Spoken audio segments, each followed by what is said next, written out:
ఇప్పుడే రాహుల్ గాంధీ గారు రావడము, మేము జైల్లో ఉండడము, అరే ధర్నాలు చేయవాళ్ళు చాలా మంది ఇబ్బంది పడుతుంటారు పబ్లిక్. దానివల్ల మీరు ఎప్పుడైనా ఆలోచించారా దాని గురించి ఏమన్నా?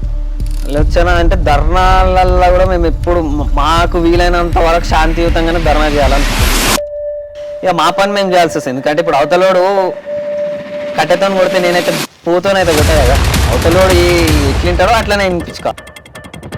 తాత వాళ్ళు రాజకీయం ఉండే అంటే ఇదే కాంగ్రెస్ పార్టీలో రేవంత్ రెడ్డి గారు సీఎం అయినా కూడా ఏ సిస్టమ్ పెడదాం అనుకుంటున్నారు అంటే, ఇప్పుడు 100 ఎకరాల నుంచి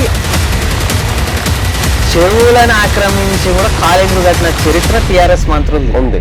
మీరు ఒక 14 రోజులు రిమాండ్లో ఉన్నారు కదా, మీకు ఆ జైలు జీవితం ఎట్లా అనిపిస్తుంది? నరకం అన్న టార్చర్. పోలీసులు కానీ డిపార్ట్మెంట్ పర్సన్స్ ఎవరైనా ఉండని అమౌంట్ ఇవ్వండి మమ్మల్ని బయటికి తీసుకొస్తాం ఇట్లాంటి ఎవరన్నా అడిగారు పరంగా ఇట్లా కొంత అమౌంట్ వస్తుంది వీళ్ళకి, అందుకని చెప్పేసి వీళ్ళు ఇట్లా చేస్తుంటారని చెప్పేసి అనుకుంటున్నారు.